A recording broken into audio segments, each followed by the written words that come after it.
just for 1 second, sir. Is there a chicken next to me? I hate to tell you, but Is that Beatrice? All right. We love to support our veterans, and CT Veteran Grown is a great way to do that. By CT Veteran Grown, the importance of supporting a farmer or veteran in the state of Connecticut is so amazing. They've got a variety of products to offer. Shop where you see the Homegrown by Heroes label, and I'm super excited to welcome today the famous, the beautiful Beatrice. Hi, Beatrice. Say hi, Beatrice. You're so good. You're so cute. And of course, Andrew Lathrop. Oh my gosh, I knew how to say it before we started, but it's Okay. Lathrop Farmstead. Lathrop Farmstead, we're going to talk about all the goods that you have here. And ladies and gentlemen, Secret Service just left because we have $1 million worth of eggs on this table. Look, did you do all those eggs? No, maybe one or two of them. We also have from Hathor Hill Farm, Joe McCartan here, and also down on the end is Chris Wellington from Muddy Roots Farm. So thank you all so much for being here, because as we all know, when you are a grower or a farmer in the state of Connecticut, you don't have a lot of downtime. So I know you all had to leave your farms and what you have to do to be here to share your stories. And you too, so I really do appreciate it. Now, the Connecticut Veteran Grown Program has been brought to life thanks to a generous grant from the U.S. Small Business Administration awarded through the Connecticut Resource Conservation and Development Department, that's known as CTRC&D. You can follow them online. And this grant brings much needed resources to our farmers here in the state of Connecticut. And so we like to highlight what they do and also highlight the veterans, because you're coming back into civilian life. And were you always a farmer? Is this something that happened after service? No, I wasn't always a farmer. This is actually only our 4th season farming. Wow. It's for my wife and I, Mia. This is a second act. We both came from New York. We're that couple that came up during COVID, during the pandemic, to get out of New York City and started new careers. Now, let me tell everybody that Lathrop Farmstead is a certified organic community farm with diverse varieties of fruit, berries, vegetables, syrup, and eggs, and you can follow them at lathropfarm.com. I'll have all that information up online for you too. But where did you serve? I served in the Marines in Gulf War veteran. Thank you very much for your service. Thank you. And now you're part of CT Veteran Grown. Tell me about what you brought here today. So we brought some honey from last year. Since there's no vegetables ready to go right now, we just have the honey, maple syrup, and of course the eggs from our small flock at home. We have a small flock of 30 hens and 2 roosters. And everyone's talking about eggs these days, right? They're so pretty, the colors. Yeah, listen, Beatrice, great job. Did you get a raise for all that? Also, we should let Beatrice know not to look at that end of the table. Anyways, first of all, now let's go to Hathor Hill Farm, where you are kind of working on a natural relationship between livestock and the land. And so tell me all about who you are and what you're bringing. Oh, you have eggs too, my goodness. What are you doing? it's part of the story. They stole our story. Same kind of thing. My wife Sally and I started Hathor Hill about 4 years ago. Yeah.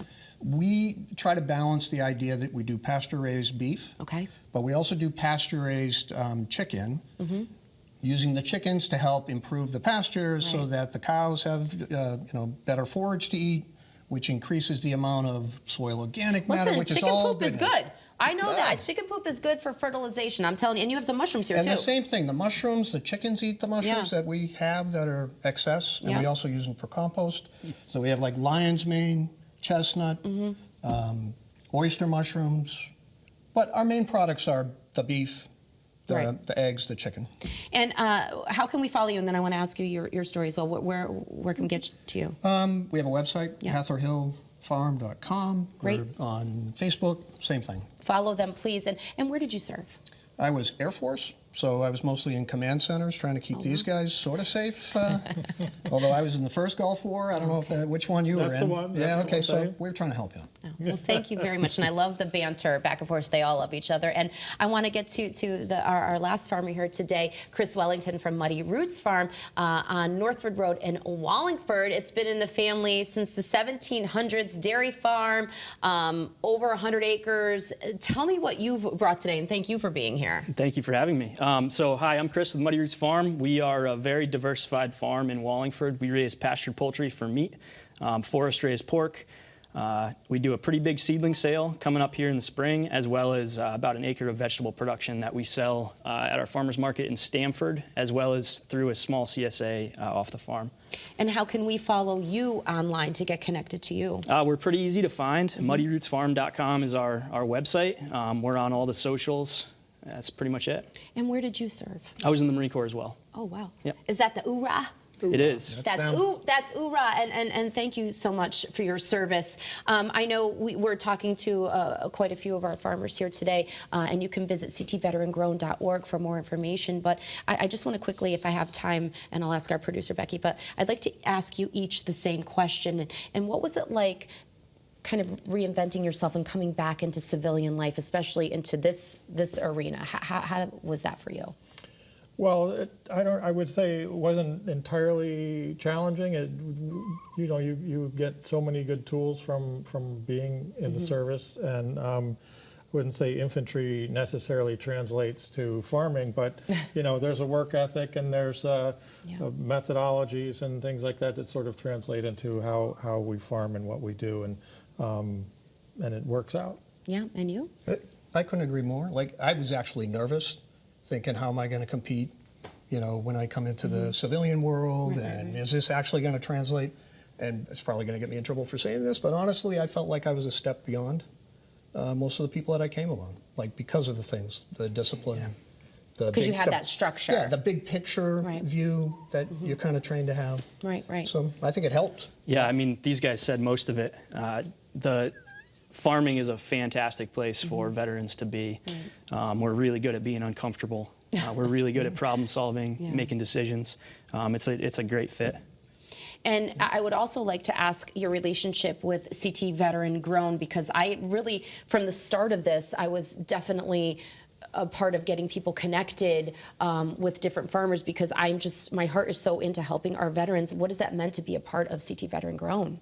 Well, I can't say enough about them. They found us. So that's how hard they're working. They're sought us out, and they've been a support system, trying to help us with marketing, with business support, with a variety of different things that are helping us be successful. I think you both would agree with that as well. 1-800-CALL Amanda. Amanda's here you from get help CTRC on whatever, the topic is. Yeah. Really helpful. When I started farming 10 or 11 years ago, there was no resources in Connecticut for veterans transitioning into agriculture. We had to go into New York. So it's really nice to have CTRCD here. All right, Beatrice, do you want to toss to break? Come here, Beatrice. Look at the camera. All right. First of all, look at your screen, because that's how you can get involved. But I want you to stay with us, because we've got so much more with Make-A-Wish, a four-legged friend, and our CT Smiles. Beatrice, you did a good job. She's so cute. You're watching Hello Connecticut on Channel 3 and The Wax.